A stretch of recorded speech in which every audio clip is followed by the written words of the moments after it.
Good evening, Mr. Shahani. Hi, how are you? Hi, I'm good. How have you been? Very good. So happy to be doing this conversation with you. Us too, sir. I'm Saujanya Patil, and I will be your host cum moderator for today's session. Do you mind waiting for a couple more minutes so that we have more viewers and then we can begin? I think we Is should that all right start with you? because, no, I think we should start because viewers keep on coming and going with Insta Yeah, Lives. So for all those who've joined, I think it'll be very boring to just see us staring at each other. sure. Well, So so let the before we viewers begin, I keep on wanted, coming in. Yeah. yes. Before we begin, I wanted to wish you a very happy Pride Month.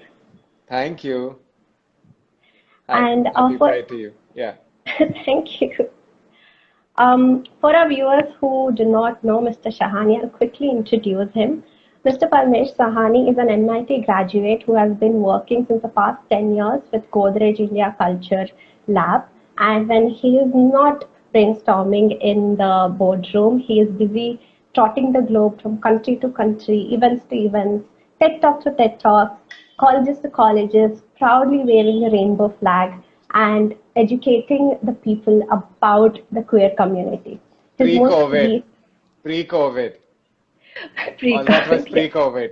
Now going Now from it's all virtual. Insta Live to Insta Live, Zoom call to Zoom call. Google Meet to Google Meet. Hmm. So, Mr. Shahani's most recent achievement is the release of his book, Queeristan. And for the benefit of our viewers who have not yet read your book, Mr. Shahani, can you quickly give us a summary of what one can expect in your group, in your book? So Queeristan is part memoir, part manifesto. It's a journey of many queer people, including my own self, over the past 2 decades or so, but uh, uh, mainly the past decade, navigating uh, many spaces, including corporate India, because large parts of the book are set in corporate India, and looking at the changes that have taken place all around um, um, in corporate India with regard to wider acceptance for queer people. But all this is set against the backdrop of the changing law, changing ideas of families, uh, and the building upon a lot of the work that has already happened in the queer movement over the past few decades, whether in activism, whether in health, whether in law, whether through so many young uh, student activists such as y'all in colleges across the country. And it's also very much a manifesto. So it's my life and the lives of so many others set in this changing, context, but it's also very much a guidebook and a manifesto for anyone who perhaps wants to create a more inclusive workplace.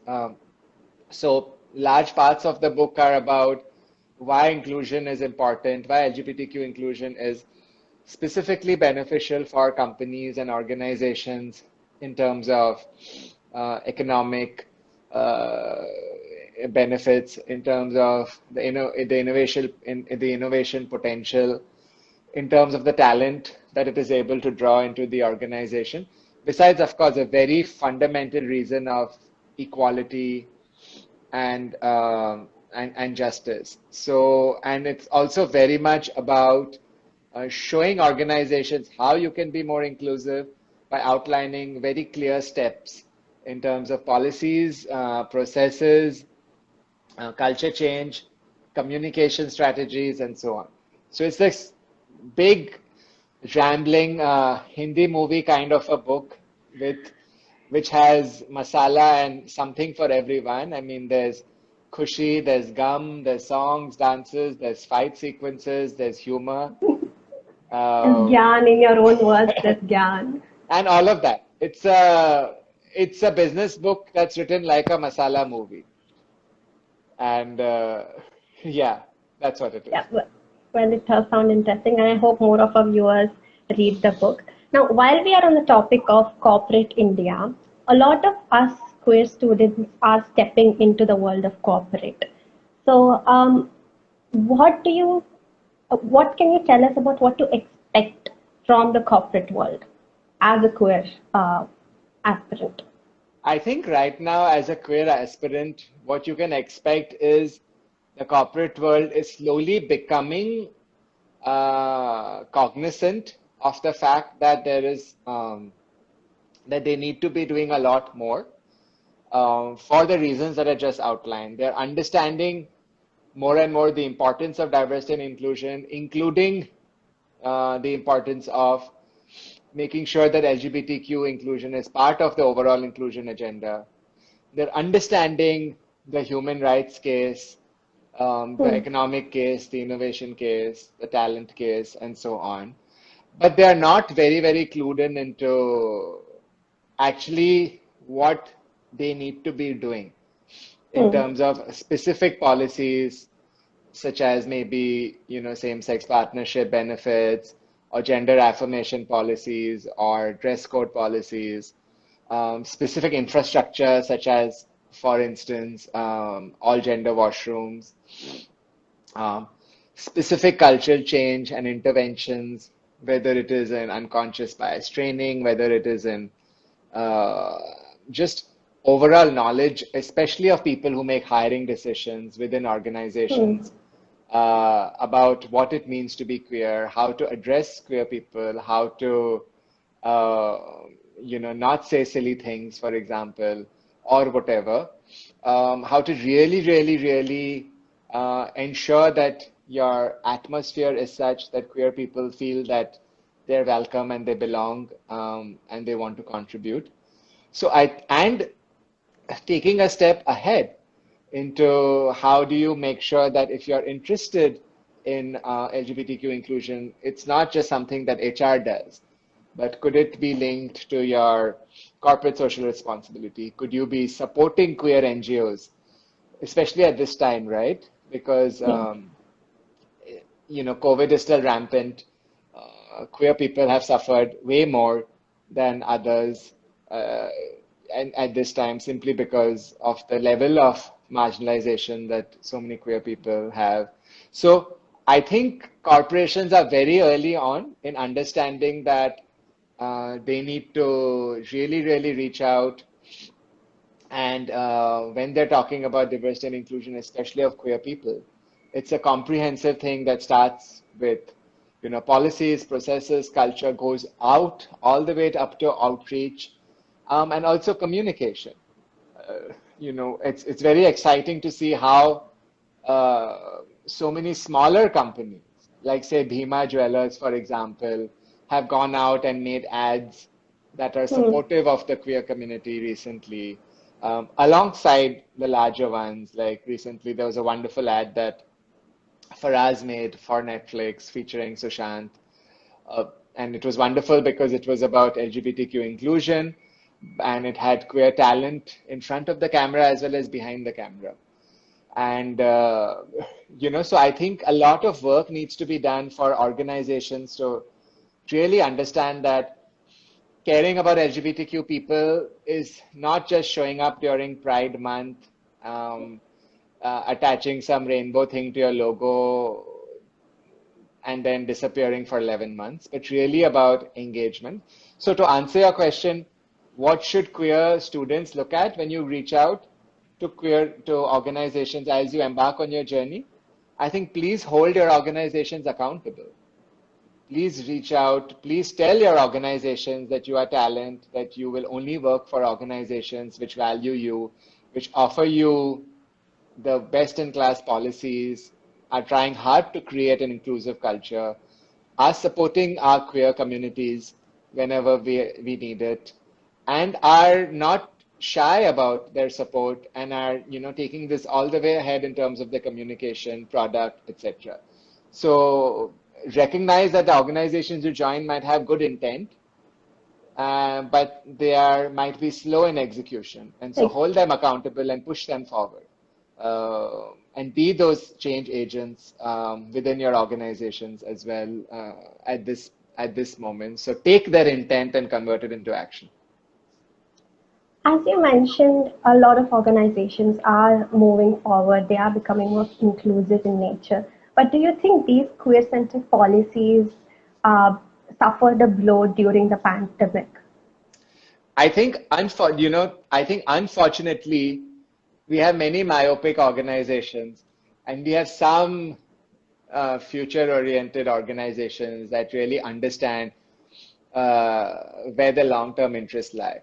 So for organizations which are, short-sighted, which think quarter to quarter, in the pandemic, and that's most organizations, unfortunately. Of course, the policies and all the agenda has suffered a big blow because at these times people go into conservation mode. People think that their sole aim is to conserve cash resources, and what they deem as superficial or fluff or a good thing to do in normal circumstances gets eliminated. So unfortunately, during COVID, a lot of LGBTQ inclusion efforts got eliminated because organizations thought that that was fluff. But organizations that actually understand that their future survival and growth will come from being more inclusive, have used this pandemic to double down on their efforts, to help the queer community more when it needs it, to not deviate from their LGBTQ inclusion efforts, and to understand that if they are if they are to get through these uncertain times and thrive, they're going to need diverse employees, including queer employees in their midst. Because who comes up with innovative ideas? A bunch of people who are all looking and sounding the same don't come up with innovative ideas that help get you out of difficult situations. So only when you have a diverse range of employees of all castes, of all creeds, of all races, from various religions, from different socioeconomic backgrounds, some who might be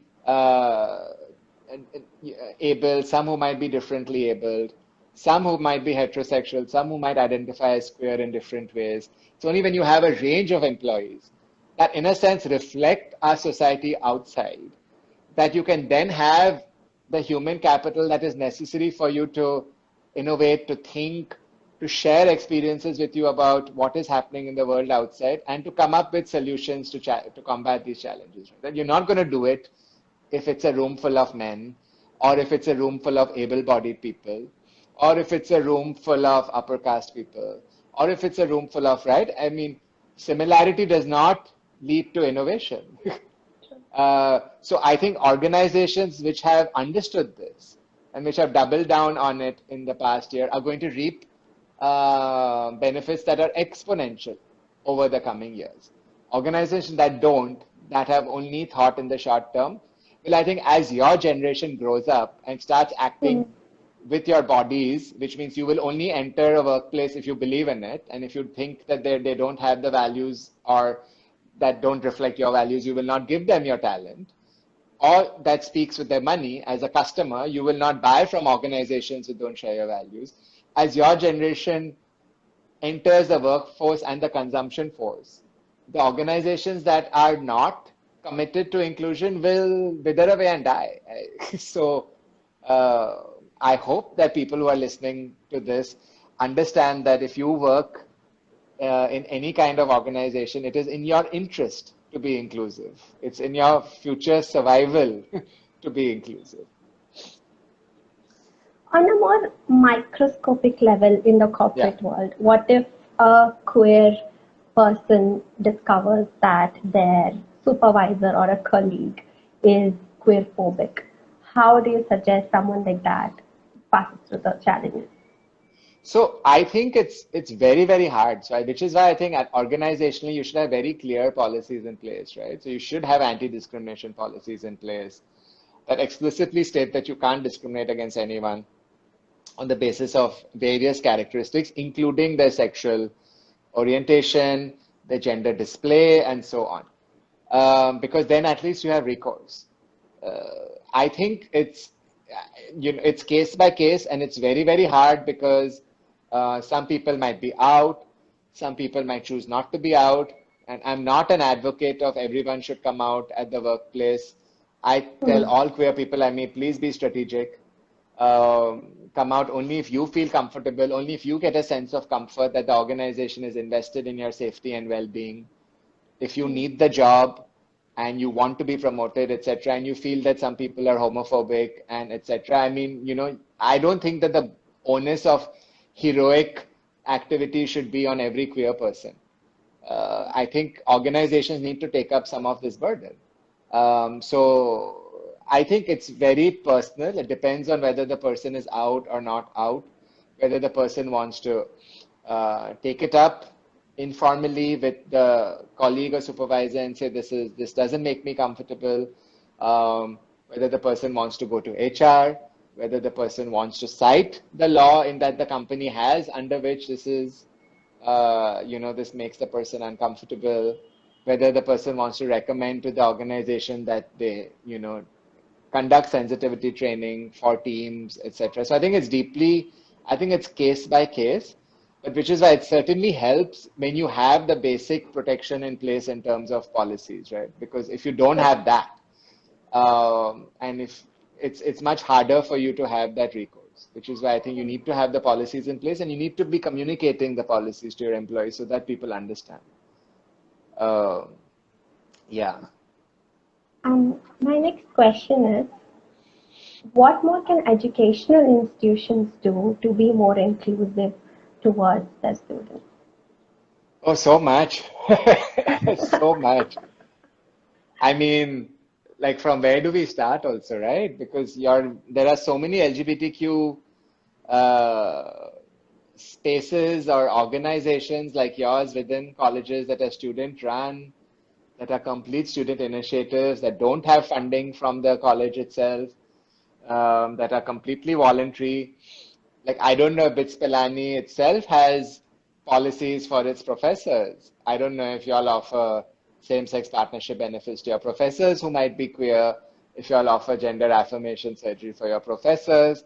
So, I mean, if the college is not offering this for its own staff, if it's not creating spaces for its own employees, I mean, there's a lot that colleges and educational institutions need to do. To start with, they need to start having some of this in place for their own employees. Um, and of course, I think for a lot of us, schools and colleges are where we form our identities. And at least in India, we go through this horrible system where we're always running. We're always running after the 10th standard, 12th standard, entrance into a college, then we are running into some other place. So, we run through these institutions. And if these institutions can be safe havens for us, that can, while we are running this horrible rat race, that can tell us that, you're fine, we love you as you are, be yourself, here are some resources for you, here is counseling, here is an association that you can be a part of. I think if you can just do basic, if colleges and education institutions can offer some basic services, uh, uh, right? Even with like just basic stuff, say with for PWD, like basic ramps, it's not much in terms of infrastructure. Uh, it's not much in terms of having like a counselor on board. It's not much in terms of just doing basic sensitivity training for professors at the beginning of every year, saying that here are some basic fundas of being LGBTQ. Some of your colleagues and students might be LGBTQ. This is how you address if someone comes out to you. This is how you deal with it. This is how you manage with it. It doesn't take much. It doesn't cost much, but the benefits are so immense. And I know because I, for my company, often recruit and I often go to college campuses. And I'm so out and open that in every talk I do, I talk about my own identity as a gay person working at an Indian company. And there are always so many students who come to me afterwards and who say, you are the first gay person we have seen on stage in all these years in our college talking about yourself without any sense of shame. And that should not be the case. Um, every if 6 to 10% of every population is queer, 6 to 10% of your professors are queer, 6 to 10% of your student body is queer, why then are our colleges places for straight people to be really comfortable, but for queer people to go through college hiding ourselves, and for our professors to go through college hiding themselves? So I think like a lot of work needs to be done in terms of how our education institutions think of students, but also basic frameworks and policies for their own staff members. I think we would have much healthier college environments if colleges invested in this. Do you have, I'm sorry.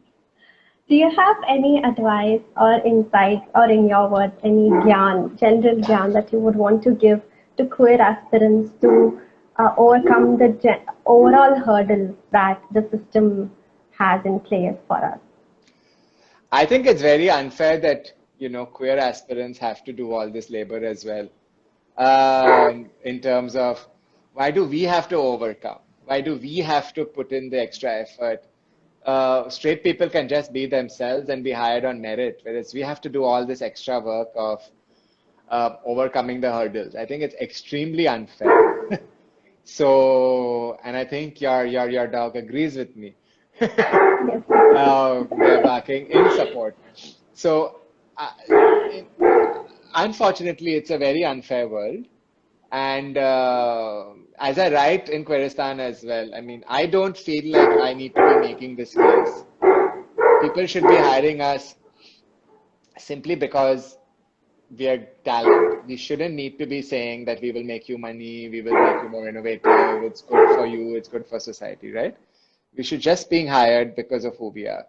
But I think very often, unfortunately, queer people, we have this burden of having to prove ourselves more, having to make sure that we work even harder, because it's not just us we're representing, it's all of queerdom apparently. Because if a straight person does badly, they don't say, oh, all straight people are like this. But because there's such few queer people in the workforce, if one queer person does badly, the team member will say, oh, see, all queer people are like this. So it's quite terrible. My only advice to people is, I would say, be your own fabulous self. Don't put any extra pressure or burden on yourself. Don't feel compelled to do anything that you don't want to do. There might be other queer people in your organization who might be very out and flamboyant, who might say that you have to be queer in a particular way. Please don't follow that. You be queer in the way that you want to be queer. Because there's multiple ways of being queer. If you want to be out, you be out. You don't want to be out, don't be out. You want to join the queer ERG, join it. If you don't want to join it, don't join it. Do what makes you comfortable. I have found in my own personal life that being out has been a relief for me. It's been one less burden, and I can just breathe better. I can focus on my work. I can do my work better. And more often than not, people who come out have found that it releases them. But that's a journey that everyone should go on as an individual, based on their circumstances, based on what they have at home, based on their own location. So I think that should be a journey that everyone is on. But I think as you are entering, as a queer person entering the workforce, please recognize that you are talent, and that that the organization really needs you. So you have every right as a queer person, as a straight ally, as a queer person who doesn't want to share their queerness with the world, as just as an employee and as talent, you have every right to demand that the organization provide facilities that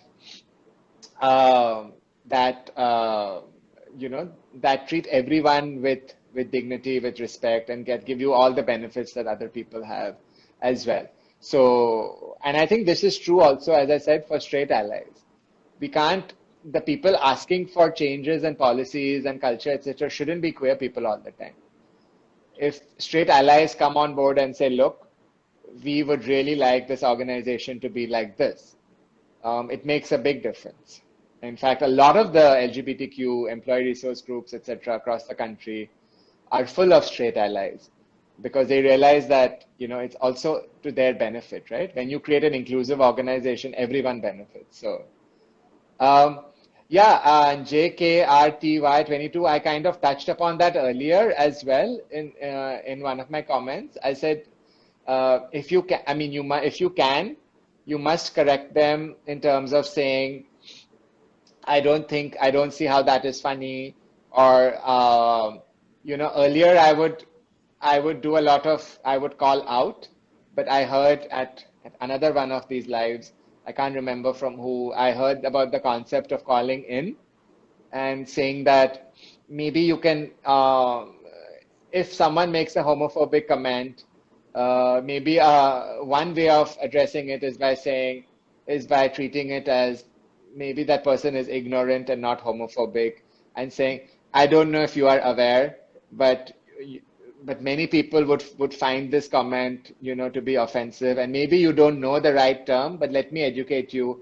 Uh, and this is not a polite way to say, a better way of expressing yourself might be this, or call in and use that moment to say, did you know that our organization actually has an LGBTQ employee resource group, and if you're straight as well, you can join it, and maybe you can learn so many of these things and become an ally. So a lot of people are now saying, can we call in people? Can we like rope in people into becoming advocates, instead of calling out? I mean, I think calling out is very important if it's harassment, if it's abuse, which is why I said earlier we need very strong policies in place. But I think you have to just take a call and see, is it coming from ignorance? Is it coming from malice? Where is it coming from, and how do you respond accordingly? Either ways, the onus is on the organization to have the infrastructure that gives you the strength and that gives you the recourse. But I think how you respond to it is very much based on, how you read that situation. And also, again, I'm a big advocate of, I don't think you should, I mean, power dynamics are also such that you should be, I mean, you should be circumspect and careful in terms of these things, right? So I mean, there's no, I mean, there's no right answer to any of these things, right? It's, yeah, yeah. I'm all about like jugaad resistance, which is what I write about in the book. Yeah, The viewers can post in their questions. We'll be taking questions from the viewers now. yeah. While they post questions, I did have a question based off what short period that I read your book. You mentioned about parental support Yeah, of a child coming out. yeah. So, how far do you think parent support goes, not just on a general note, just specifically as in the student's life and also as a queer person stepping into the corporate world? Do you think that the mental relief goes a long way in navigating through the corporate life, or do you think there are two separate spheres of life? No, I think parental support is everything. In fact, in Queeristan, I have a whole chapter very much drawn from Kabhi Khushi Kabhi Gum's tagline. And that film's tagline was, it's all about loving your children. And my chapter is called, it's all about loving. Sorry, that chapter was, the film was, it's all about loving your parents. And my chapter is Right. called, it's all about loving your children. And I think, especially in our context, where we are so parent obsessed, where our parents are so children obsessed, I think our support from our families is very, very crucial. And lack of support can be devastating. And I think, which is why I think one of the ways we need to operationalize this 377 judgment is really translate it into conversations we can have at homes with our parents, with our support systems, to make them understand that love is love, to make them understand that being queer is very much part of Indian culture, to make them understand that there's multiple ways of being a good child and a good parent, and they all involve love and acceptance. And none of them involve forcing anyone to do something that's against who they fundamentally are. Uh, Using media, whether it's popular films like Ik Ladki Ko Dekha or Shubh Mangal Jada, whether it's web series, like Made in Heaven, uh, and so many others that have come out recently. Yeah, Gulshari, we'll come to that question. That's great. Uh, so I think there is so much of media now which is dealing with exactly this. The Satyamev Jayate show with Amir did some years ago actually tapped into the zeitgeist really well. It was queer children being accepted by their parents because that is the fulcrum around which society will change. So, uh, I've written in my book about how important that is and how we need to keep on showcasing stories in which parents have accepted their children and push them out more and more into the media so that that becomes a predominant narrative. So that when parents are not accepting the child, that becomes weird. And Shubh Mangal did it very well. Shubh Mangal, the first 20 minutes were all about they're gay, they love each other, they've kissed. You know, what's the weird bit in this?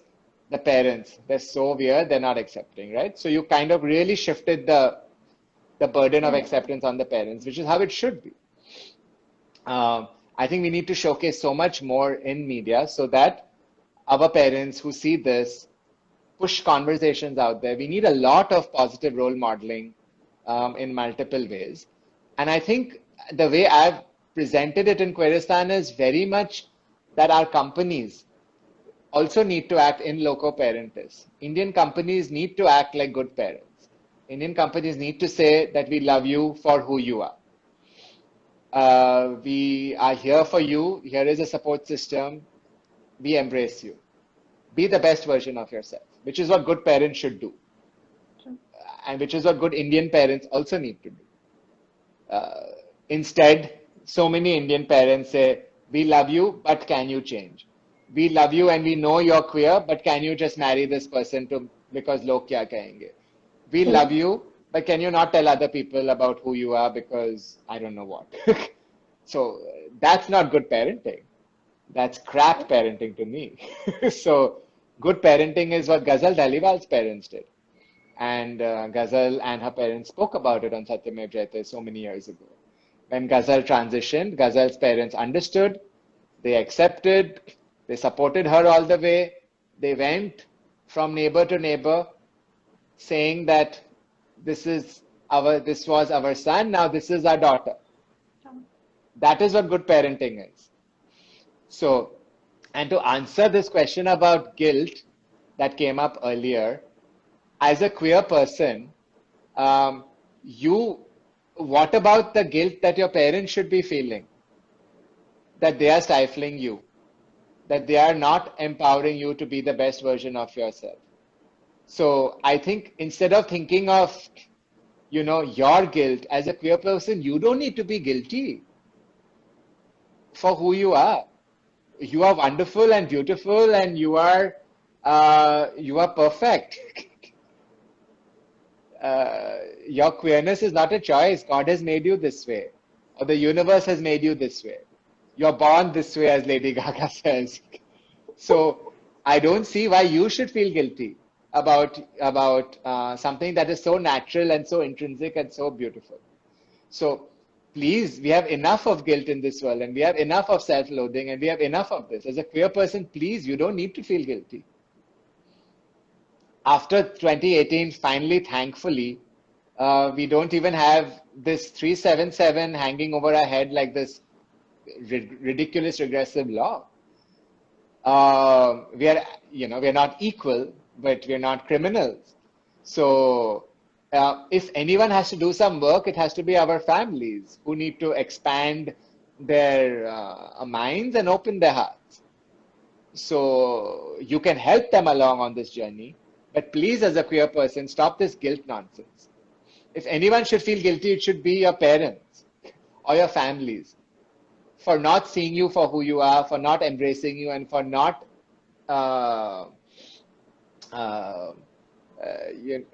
empowering you to be the best version that you can be. That is the role of people who love us in our lives.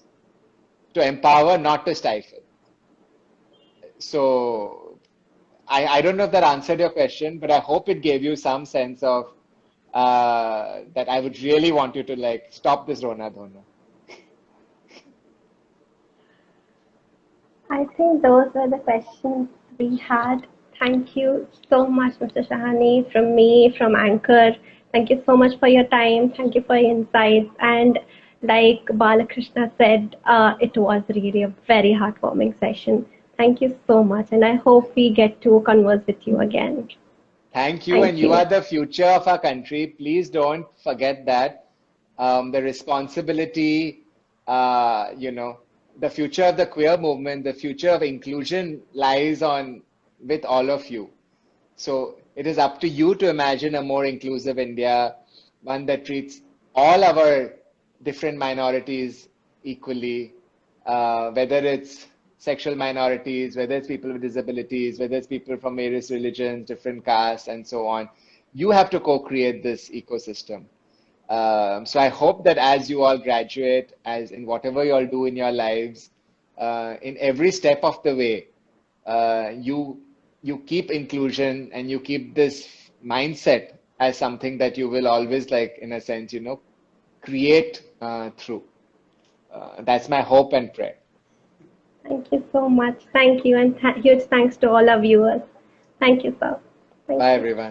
Bye bye.